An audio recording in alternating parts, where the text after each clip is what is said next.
approved anyway, so I think it was one of those, Good evening. this is the route. I will now call this meeting to order. Our first order of business is to adopt the agenda for tonight's meetings. Commissioners, is there a motion to adopt the final agenda? I'll make a motion to adopt the final agenda. You got a motion? I'll second that, yeah. A motion and a second by Commissioner Iverson. All those in favor? Aye. Opposed? Motion carries. Our next order of business is to adopt the minutes from our May 7th, 2024 Planning Commission meeting. Commissioners, is there a motion to approve the minutes? So moved. You got a motion? Second. I have a motion and a second. All those in favor? Aye. Aye. Aye. Opposed? Thank you. The motion carries. We'll now move on to our discussion items. Our first item tonight is item 3.1, consider a shoreland ordinance for tributaries. I will now turn it over to City Planner Brian McCain for a staff presentation.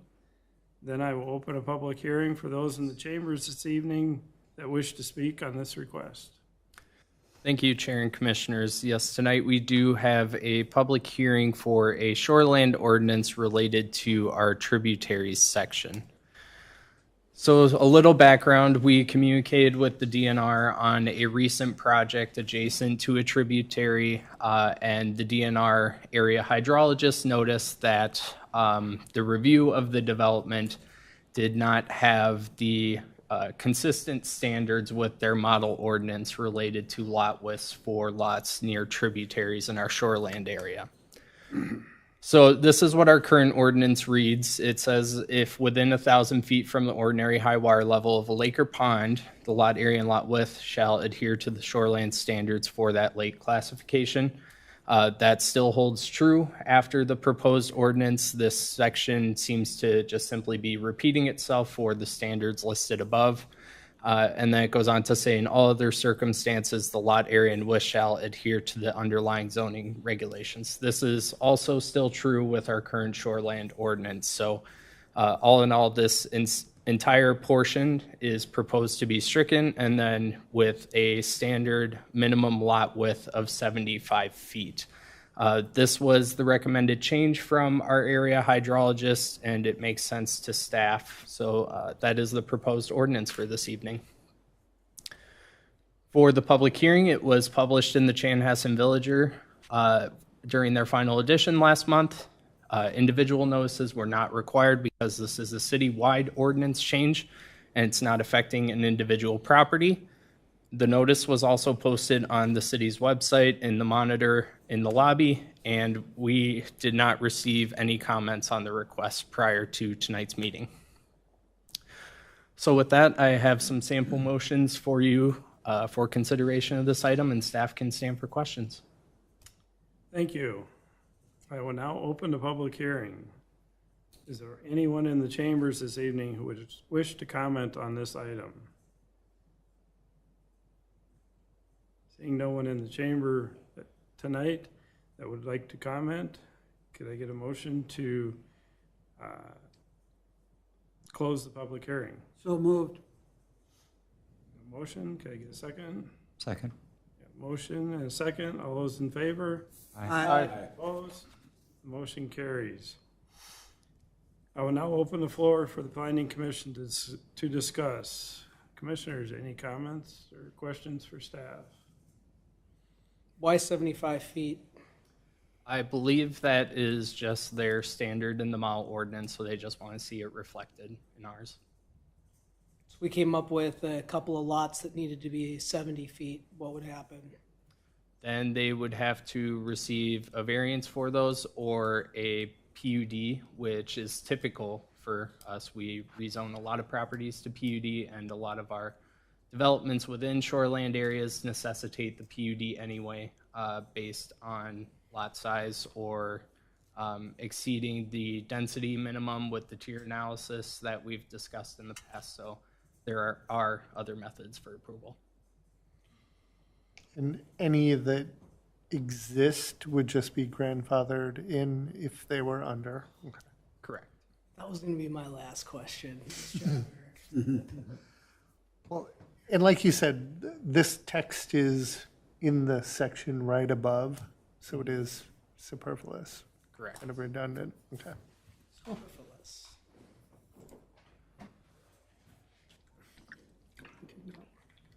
Just so that you can all see where this section currently is in the code, I've highlighted it here, and what it's referencing is saying that any other property that's within a certain lake classification has to comply with these above, which is already true. Sounds pretty straightforward.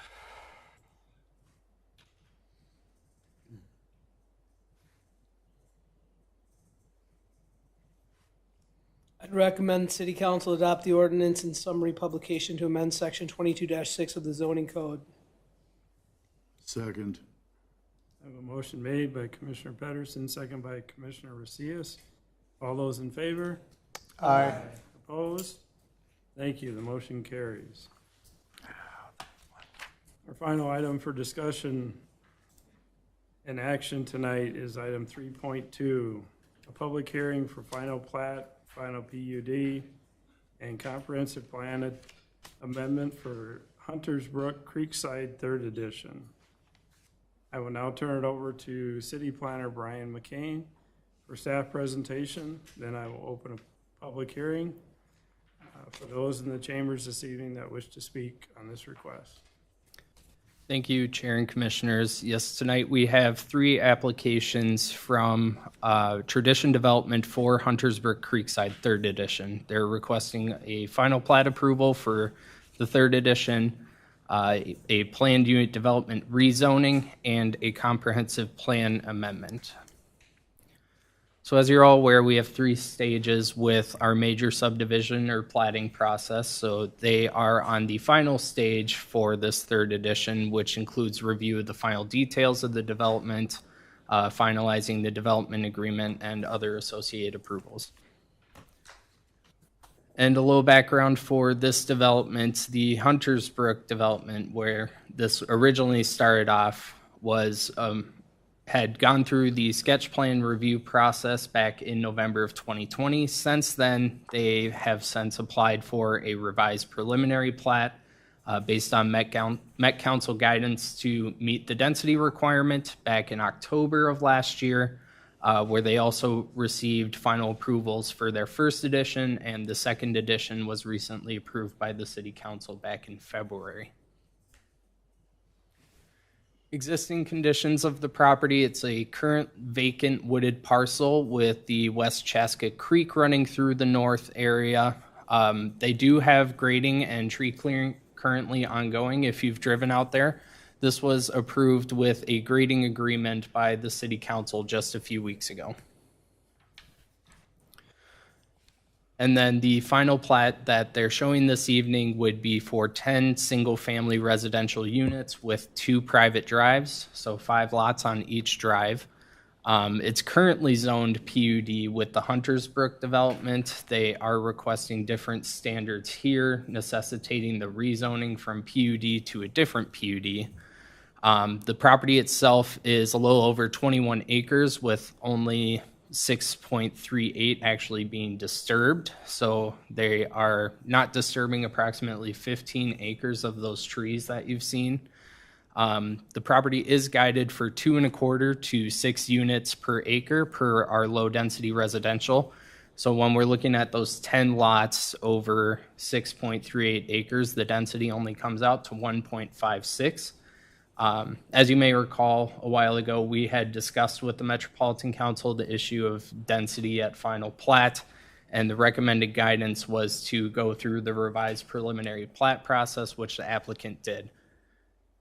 So recently, the Metropolitan Council has told us that that was not the appropriate method for approval, and that the comprehensive plan amendment will still be required to accommodate a lower density. So tonight, as I mentioned, the third edition is proposing a density of around 1.56 units per acre, and we anticipate that the fourth edition will have 0.76 units per acre. just given the size and disturbed area and the units proposed. So what staff has created, similar to other communities that we've spoken with, is a conservation residential district, which would allow development of a half unit per acre up to 2 1/4, but they must have environmental preservation components, including wetlands, tree preservation, or any other aspect that would preserve some sort of environmental areas, as well as being within the shoreland overlay district. For the shoreland overlay, these are just our standards, which they seem to meet all of these for the lots. A maximum 25% impervious area, a 50% open space for the development, as well as minimum lot standards for being within 300 feet of the tributary. And if it's outside the lake area, such as this area, it's within the tributary, then it defers to the underlying zoning district, which we talked about in our last item. For tree preservation, it is considered a wooded parcel, which only allows 40 trees per acre for replacement over the allowable 20% removal. So they're disturbing 3.59 acres over the allowable area, and that times 40 trees results in a replacement obligation of 144 3-inch trees. They are proposing to put some on these properties and then spreading it out through the rest of the development, I believe, but the applicant can confirm that when they speak. Regarding our landscaping, they are showing 3 trees per lot for those 10 lots. So as I mentioned, they have a replacement obligation of 144 trees. They're only showing 30 in this plan, but they will be provided in other areas at build-out. It's adjacent to the additional R1 zoning district areas, so there's not a buffer requirement, and private drives do not necessitate boulevard plantings. For transportation and access, they have 2 private drives accessing Creekside Lane, which is a collector road from County Road 11 and Game Farm Road to the east. Future development along Creekside Lane to the west is anticipated, which will create an additional access route. For pedestrian connections, the collector road standards typically have sidewalks on both sides adjacent to residential, so I've provided a map of the Huntersbrook and Marsh Hollow areas just so that you can see what I'm talking about. The blue areas have sidewalks along both sides of Harvest Trail and Creekside Lane, but once we get to this area where there is not residential on the opposite side of the road, there is not sidewalk on the north side. This could potentially change now that there is development occurring on the north side where we have the possibility to require sidewalk there if we'd like. So that is a deviation for consideration for the PUD this evening. And then moving on to park dedication, they've satisfied most of the requirement for these with a previous dedication with Huntersbrook Parks and Trails, as well as fees provided with the first and second editions of Huntersbrook, anticipating this development. So what that means is they've provided for 50 lots with Huntersbrook Creekside second. Since they only platted 48, they still have a 2-lot credit. So that means that they would have to provide park dedication fees for 8 lots with this development, and then the remaining 3 lots with the 4th edition development. And then they will be even on parkland dedication. For utilities, these parcels are planned to be served with city sewer and water. By Creekside Lane, you can see the extensions coming off to the private drives and extending to the homes. And our stormwater management is subject to the CCWMO rules with review by the city engineer. And the developer is currently in process with the water management organization.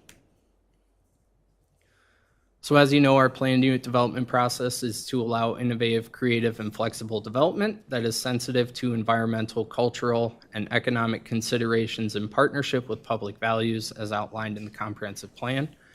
That process is similar to our plat process with a 3-step phase. The first one being input on acceptability at sketch plat with details during the preliminary plat and the ordinance adopted at final plat. So we would be looking at input for the ordinance, which requires the public hearing this evening.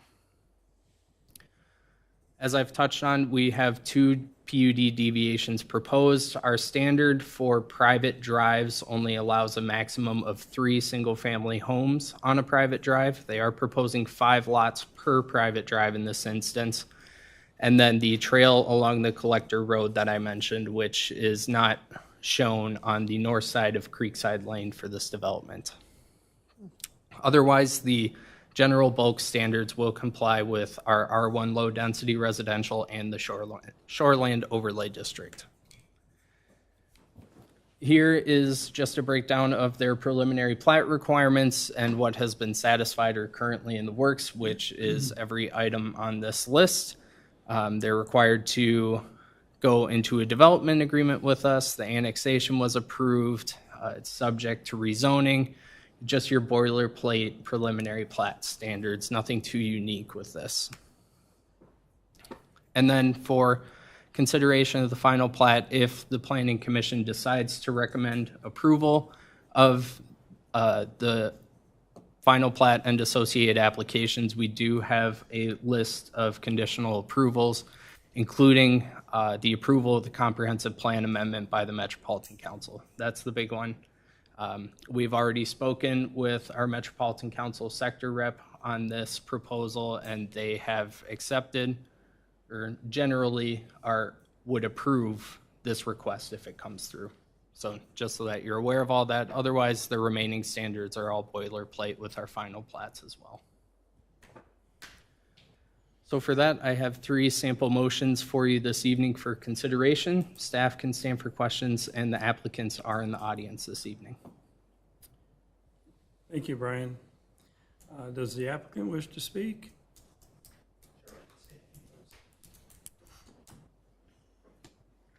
Good evening, Commissioners. Pat Rossi with Tradition Development, and appreciate your consideration of our final plat.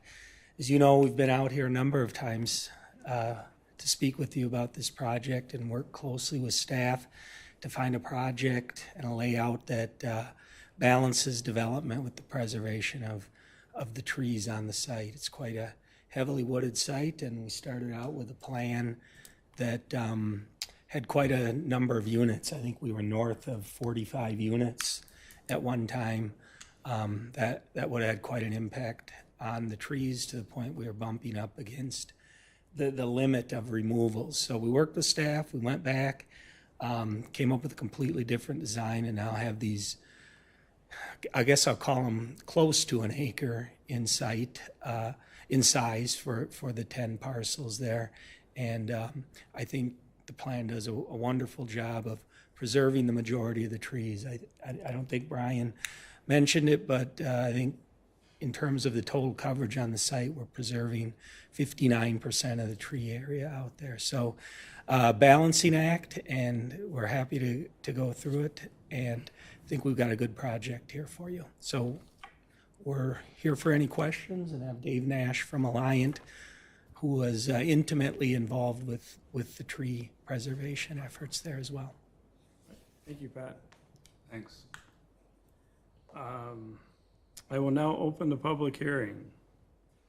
Is there anyone in the chambers this evening who wish to comment on this item?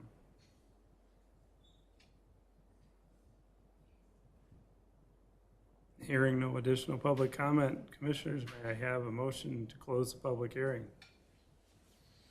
So moved. A motion? You a second? I'll second. Motion made by Commissioner Iverson, second by Commissioner Rehm. All those in favor? Aye. Opposed? Thank you. The motion carries. The public hearing is closed. I will now open the floor for the Planning Commission to discuss. Commissioners, any questions or comments regarding this final plat.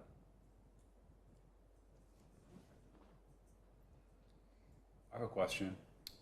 I don't think it really matters, but I think there's a couple of spots where it references 13 executive lots on the second page of the agenda, or third of the agenda with this, but it's 10. But there's budget impact calculations and something on the final phases. I just want to make sure everything uses 10 now.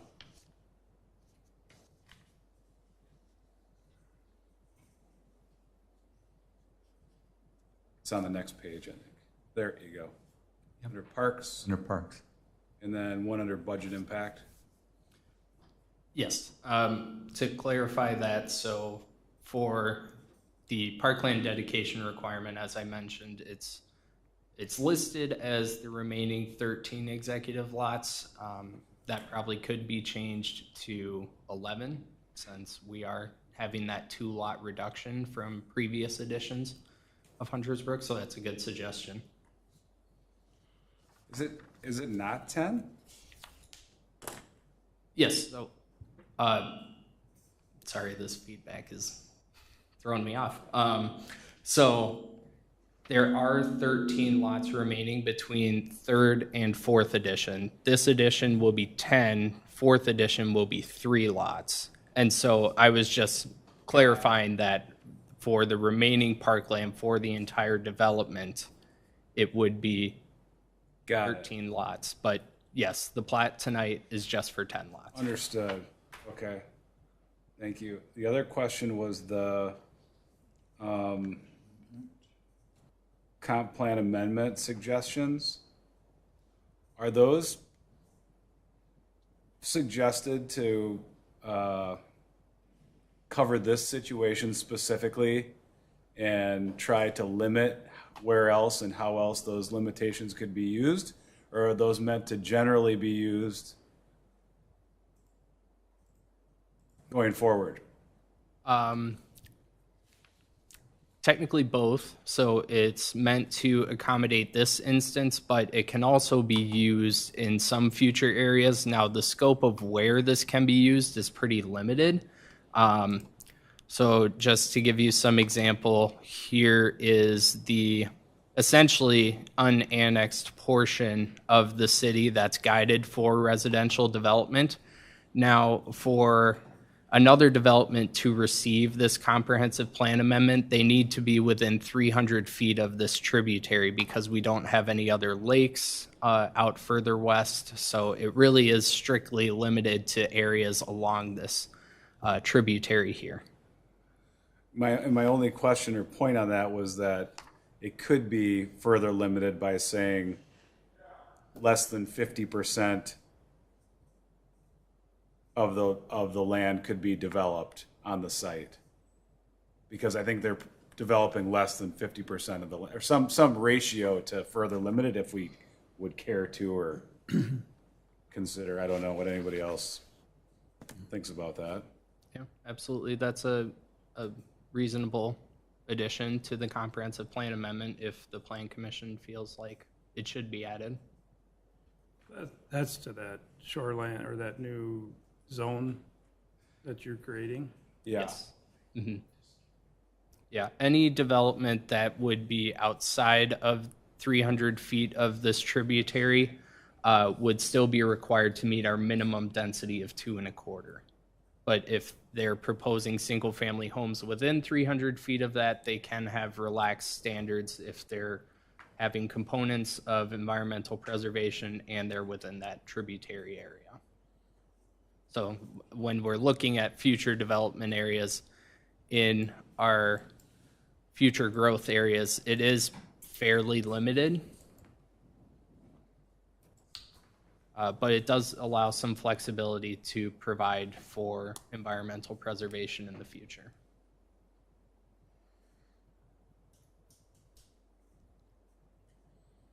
Brian, is there an environmental preservation plan in place, an agreement of some sorts, or is that still in development?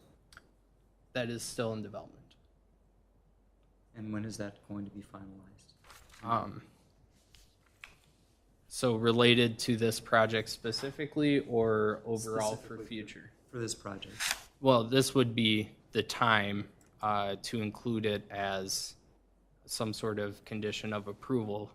What they're doing here is what we've discussed with them in the past, what was approved with the preliminary plat. So it is consistent, and they are proposing to retain 60% of the trees on the site. So that environmental preservation component is here because we're meeting our tree preservation standards. Are there other components as well? You mentioned, Yeah, there's other things like wetland preservation, which isn't really applicable here. I mean, there are some on the back ends of the property, but those are built into the plat already. So the tree preservation is the big item for this development when it comes to environmental preservation. it sounds like that ship has sailed. There already has been clearing and discussion and agreement, it sounds like, on tree clearing. Correct. Okay. So that's not for us to decide.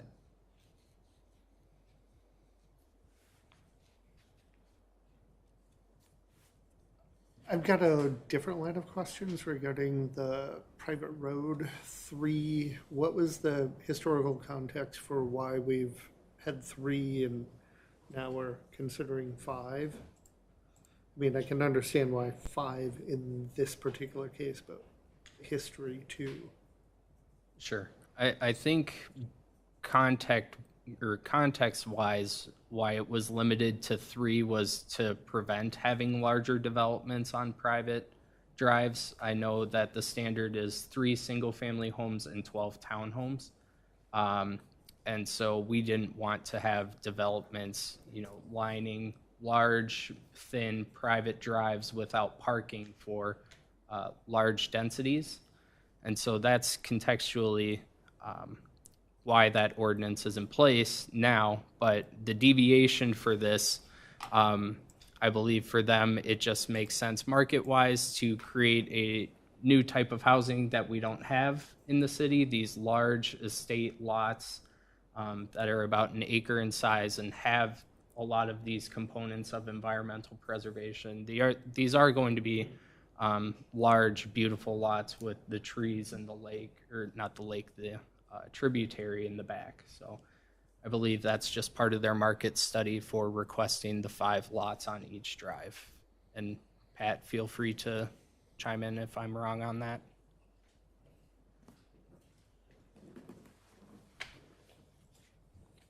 Commissioners, there's a lot of history here, and I'll try to remember what I can, but one of those previous layouts adhered strictly to the 3 lot per private drive plan, and it ended up, pushing another private drive in off the collector road and taking down a number of additional trees. So it's one of the items we worked on with staff to kind of minimize that impact with the road, because it's not just the width of the road, but we're coming into a site with some topography on it and the grade lines and that sort of thing. So it ends up disturbing much more than just the road. So Yeah, looking at it, you can kind of see that the only way to do it would be impacting the outlots, which would keep it more natural. right.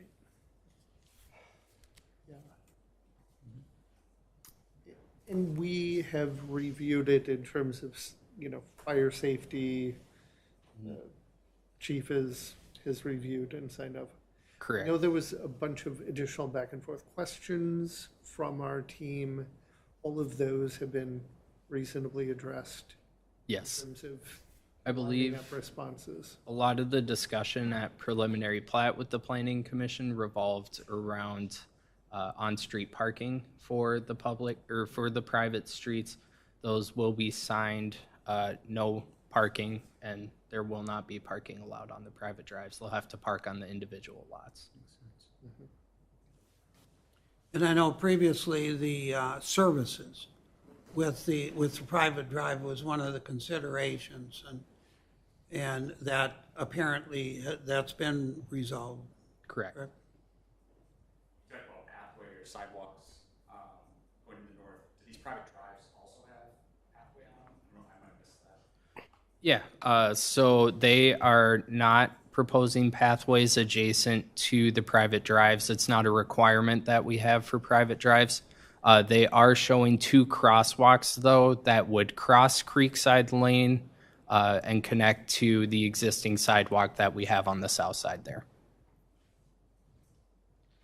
And then in terms of long-term maintenance of private drives, that is kind of written into contract that there's an obligation of the developer. Correct. Yeah, I thought that was the case. Presumably the HOA. Yes, correct. Yeah. There's a HOA with covenants, and those are reviewed by our city attorney before they get recorded. And I believe one of the other conversations that we had was the park area where they're funding instead of actually having park area. As a general comment, that seems to be trending in many developments instead of having the park area. And is there a good reason for that? Yes, Commissioner Iverson. So we have 3 recently developed parks that don't have any equipment or anything on them yet. So we thought it is more acceptable to take these parkland dedication fees to build out our already existing parkland areas that don't have any amenities yet. The 3 that I can think of are the Hunters Brook Park, which was part of the land dedication from the developer for the Hunters Brook development, but there's also the Brookmore Park and the Marsh Hollow Park, which is actually directly across from this development just to the south here. You can see a piece of it on this slide. So we have some existing parkland areas without any amenities that we would like to use those funds to build out. Wasn't there a scheme at one point in time to move away from neighborhood parks to more regionally sized parks so you can have more amenities and more things to it versus the smaller areas too? Mm-hmm. Yes, correct. I don't know if any plans have been made for that yet, but my understanding is that's the consensus of council, is to move towards more so a regional park versus neighborhood parks. I have a question that goes, so this is phase 3. Phase 4 is? Yes, so this is the 3rd edition site. This is the anticipated 4th edition site. This will be 3 lots on this parcel with another private drive coming from the Hunters Brook development and Rolling Hills Parkway. Okay. Do we know, is there any plan to develop down off of Creekside toward Rolling Hills, going up either north and east, the other side, other way? In these, and the lot across from Creekside Lane, Game Farm, is that developed or not? Keep going right there. This and This lot right here? that lot and the lot below that. Well, this lot, both of these lots were provided for wetland outlots, with the top parcel being with the Hunters Brook development, and I believe this parcel was with the Marsh Hollow development. Okay, so those are both wetland lots. Correct, those are unbuildable. Okay. So between these 2 developments, or these 2 private drives going back to the sidewalk, is there any connection between the 2, like a pathway on the north side of the road, or? No, that's what I mentioned is a deviation from our normal collector street standards. So they're proposing a crosswalk approximately here and approximately here, but no connection or extension of a sidewalk along the north side of the collector road on the site. So if people wanted to go from 5 houses over to the other 5, they got to cross the street and go back and forth, Correct. the way it's proposed. Correct. How busy is Creekside, or what's the potential of it being a busy street? It is anticipated to be the collector road for our expansion to the west for additional single-family and medium-density housing. So it could get busier. You know me, I love my trails. Well, and then what Is there- about this, what about the section to the east of it that's, so so let's say that they ended up putting trail on the spot we're looking at right now, then what would connect that to the upper blue? Nothing. So this area has already been platted and developed by the developer, and they were not required at that time to put a sidewalk along the north side of Creekside Lane. The reason why the city approved that at the time is because they knew this was going to be an outlot for wetland preservation. There weren't ever going to be houses built on this side, so there was no purpose to have a sidewalk there for people. To me, it seems like unless or until that Creekside goes all the way east, that sidewalk doesn't really serve anything other than to connect going across the street to the south side makes sense. Would there be an easement for a future pathway? Correct, yeah. So do you mean a future pathway to the east here? Right, I'm trying to think, it's one Mallard and one's Pleasant. Yeah, then no. They've just proposed standard easements for the lots. They haven't provided any additional easements for sidewalks on the north side of Creekside. I'm just looking down the road. You know, we got Bavaria Road that we're fighting easements or non-easements. And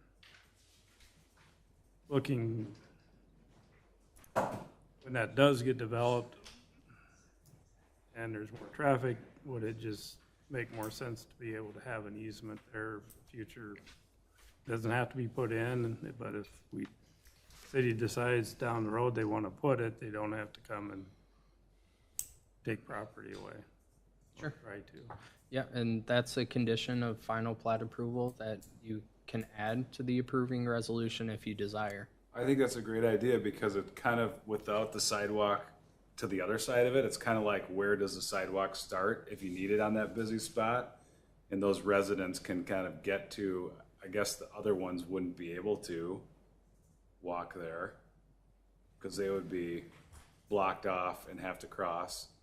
But the ones on the west would be able to have access if it goes. It can, You'd want the easement the whole way. Well, you'd want to you'd want to connect. goes all the way to 10. You'd want to connect from Lot D or outlet from basically from Mallard, and I'm saying that's the east side road, all the way, you know, an easement from Mallard through Yeah, Pleasant View Agreed. to future development. where all the residents would be access to it.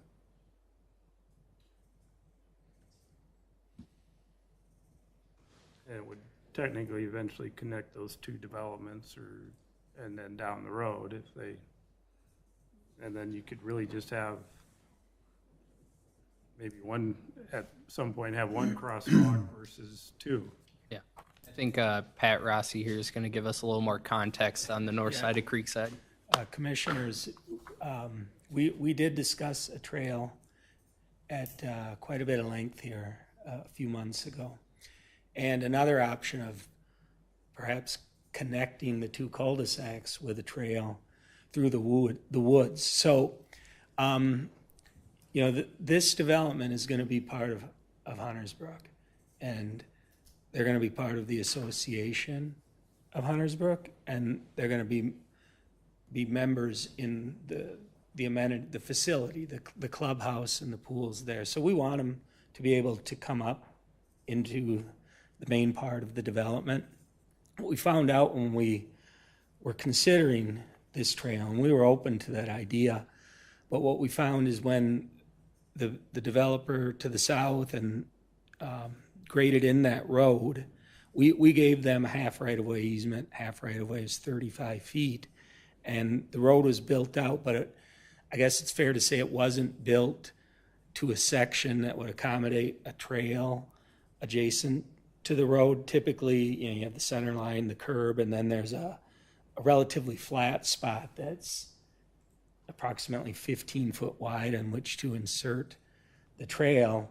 But again, I believe in the name of tree preservation that there's not a standard section that was graded out with the road. There's not along the entire length, but along the majority of it, there's a short flat spot, maybe 3 feet wide, and then it slopes off very quickly to 3-to-1 to match the existing grade as soon as possible. So it really wasn't feasible for us to build a trail on the graded terrain because it's at such a slope.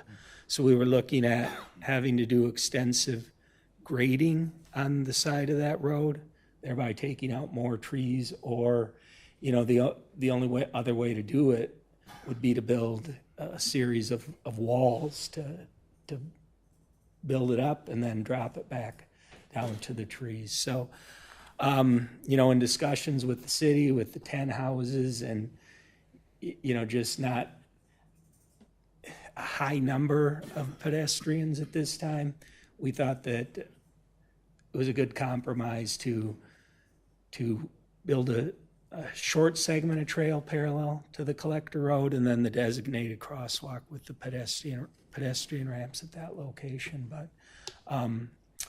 we can be open to providing whatever additional easement the city believes is needed. I know we just discussed a 35-foot half right-of-way. Not sure of the width of the road, but it's not more than 30 feet there, is it, Brian? The road? The collector road? No, Yeah, I believe it's so 28. 28, so there's about 20 feet from the back of the curb to the right-of-way line as it's proposed to be platted right now. The north right-of-way isn't to be platted with our development. It's built on an easement that we gave to the other developer. But sure, we can sure consider whatever staff here believes would be needed for a potential future trail. Hey, one more thing while you're Sure. up there. For Site 4, what's the density of Site 4? How much of the total site are you developing, do you know? Site, the Creekside Fourth Edition Yeah, to the yeah. north of the creek? Right. I don't know Is it offhand, but 50%? Is it similar to this one? I don't know for sure. It's similar. So I asked Dave Nash, the architect or the engineer who is in the room with us this evening, for an amount of disturbed land. Dave, do you recall what that number was that you sent? No. I believe. On our plans that we submitted. Yeah. I don't remember off the top of my head though. Yeah, I think it was around 5 acres, if I'm recalling, because how the density came out, it was 3 units over 5 acres, which resulted in like 0.76. Yeah, for the density. So for this, You had like 20 trees to replace on that one. yeah, It's about the same, just a smaller parcel, so.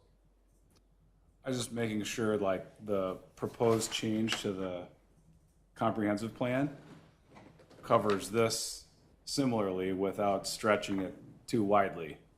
Because I think the risk is that these other remaining lots could be, I guess, purchased and underdeveloped is the risk, right?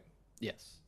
Yeah. And just a little fact too, since the 4th edition was proposed or is going to be anticipated at about 0.76, we originally wanted to do 0.75 units per acre to 2 1/4 for this new district, and our Met Council rep said we could actually go lower to provide us that flexibility if we wanted, so we thought 0.5 was a reasonable adjustment to give us that flexibility if any future developments want to go that low.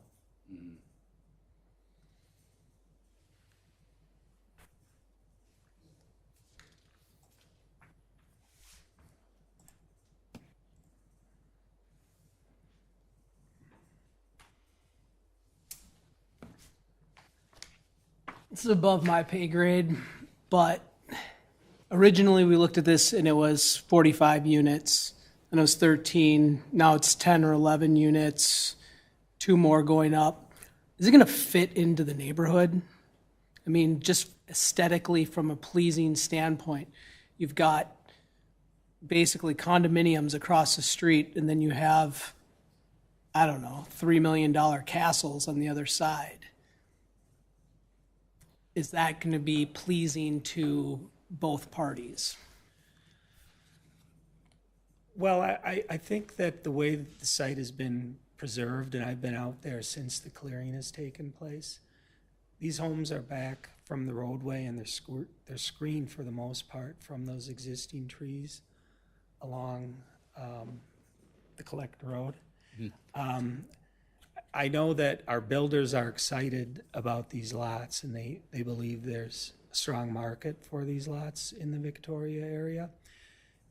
You probably hit the price about right. I think they're going to be north of $1.5 million, maybe upwards of $3 million, somewhat compatible with our higher end tradition lots in Huntersbrook. We're building up to $1.5 million right now, so they're compatible.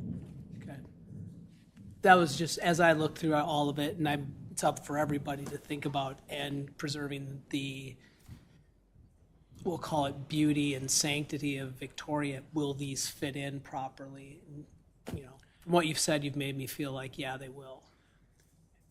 And you know, just to advance a little bit more, there's this creek and wooded area that extends west into Victoria, and that Collector Road is going to be progressing at some time further west, and there'll be similar parcels that share that unique topography and wooded characteristic, where I think that future developers along the creek are going to be looking at something similar to this in order to find that Okay. balance.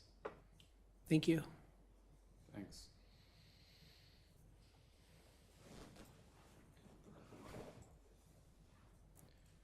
Do all of our collector roads have sidewalks on them? Or, that's a terrible question, because I know they don't. What would be like a percentage wise of the Victoria collector roads that have sidewalks on both sides right now? Your guess. 75%? Really that high? I would think so. Looking at maybe a more recent development, so we have, I believe Red Fox Drive is a collector. Red Fox has it on one side. Yeah. So maybe that number's lower than I thought. I'm just saying, you know, the number 3 thing that Victoria residents come back with is, you know, trail gaps and inability. And while Pat's been here a lot, he said, yeah, it's going to be developing further on down the road. How many different gaps are we going to have there?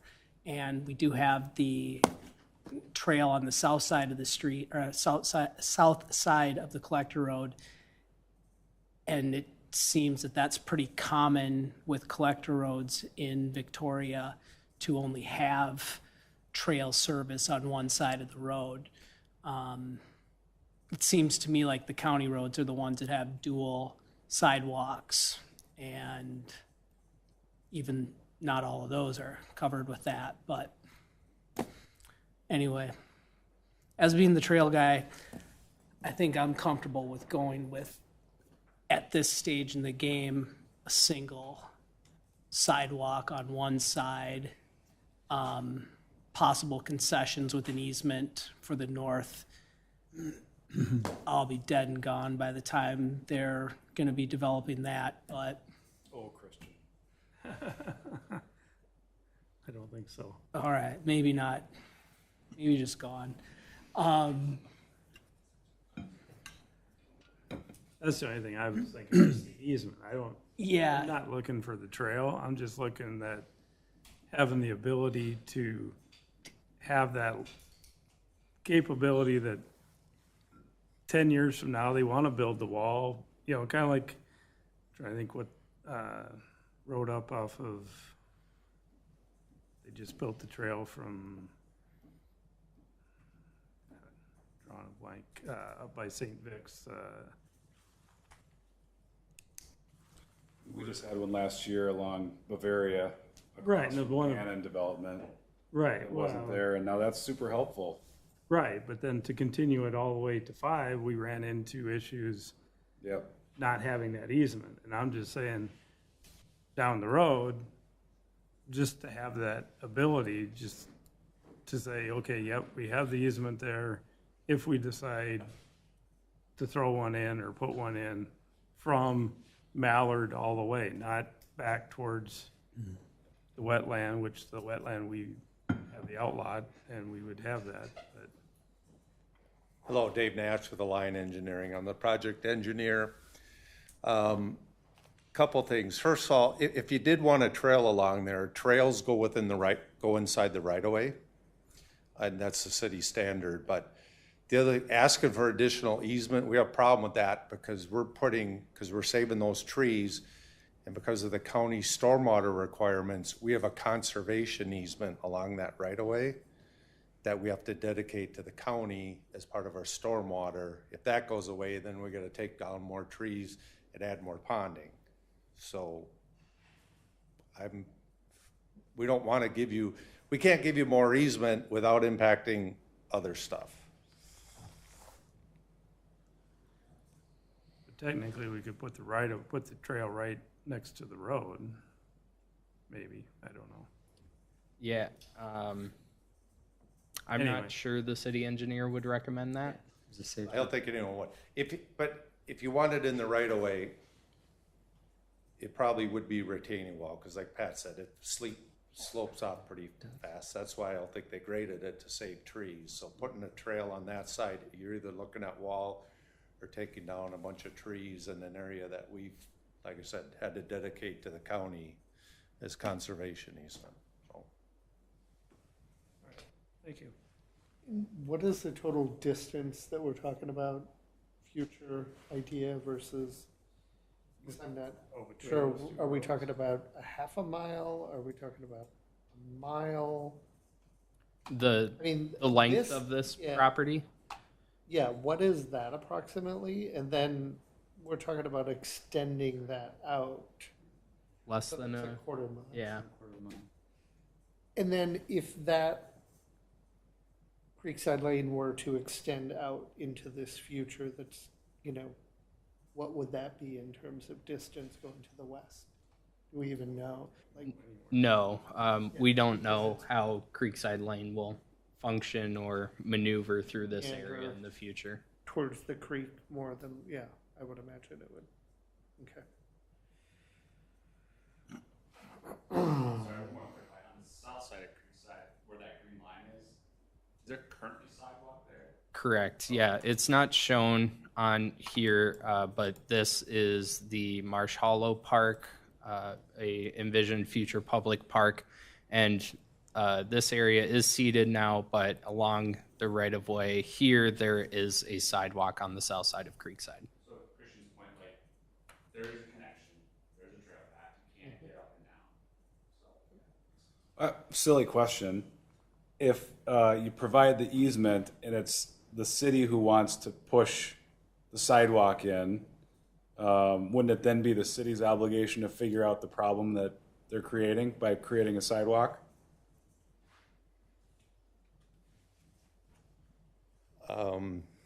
yeah, I guess that would be the city's issue, and my guess is the county would ask you to find some other area to exchange that conservation for. So give the easement so it's possible, and then if the city wants to solve the problem for that to be able to put the sidewalk in, then- We can't give, if we're dedicating that now to the county as conservation easement, they wouldn't allow us at the same time to put a trail easement over it.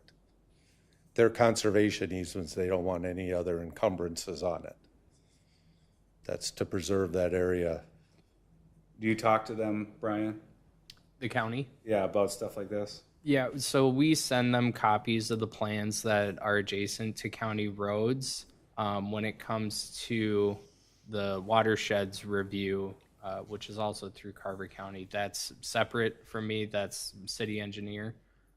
She coordinates that review. And I would assume that part of the preservation or conservation component is with the water management organization, right? Yep. Yeah. So you've technically already given an easement to the watershed. So if the city wanted to put a pathway in there, they would have to work with watershed Correct. to do something. Is technically what you're saying. Yes. That there is, it's the watershed's easement at this point, that they're giving to the watershed to preserve trees. Yeah. And if the city wants to put a path in, then the city has to go to the watershed. The watershed instead of, yeah. And so technically, there's still an Solvable easement. problem? Right, there's still an easement there. It's not owned by, it's owned by the county watershed district, not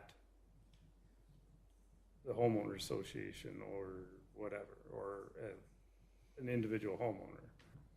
So very simply, there's an easement already. Right. It's just in. Well, but keep in mind too, it's a easement on private property, and not only would the city have to deal with the county, I think you'd have to deal with those individual property owners and say, how can you go in and change an easement from a conservation easement to a trail easement? But that's, Yeah. And that's for the city, you're right, that's your problem to figure out. it would also require right-of-way acquisition to put the sidewalk in the right-of-way to make it public. And again, there's enough right-of-way there now to get a trail within the existing right-of-way, so. What is the speed limit on Creekside Lane? 30? Yeah, I would imagine it's 30. People are going 50. Hold on, so now I'm confused. You said there already is an easement to put a trail next to the road? No, there's right-of-way. Right-of-way. We're platting standard right-of-way, and on collector roads, the trails go within the road and the trail goes within the city right-of-way. It's not on an easement outside of the right-of-way. And we're dedicating the right-of-way. We're just nervous that it's not big enough? I think you're nervous that if you try to put in a trail, you either, because of the grades, either put in a retaining wall or you have to try to grade farther out and take more trees, which again goes into the county's conservation easement area. Okay, but if you decide to do the retaining wall concept, there's You can room do it. there to do the trail. There's a room, yep. Move on.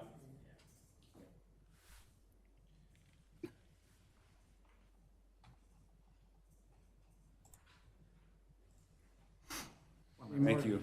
Also, thank you. Were there any really important issues from the city standpoint?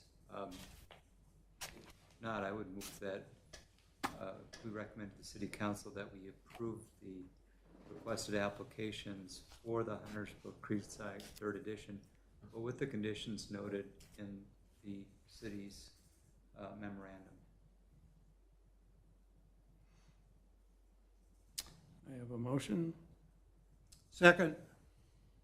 I have a motion made by Commissioner Ottersetter and second by Commissioner Iverson. All those in favor? Aye. Opposed? Motion carries.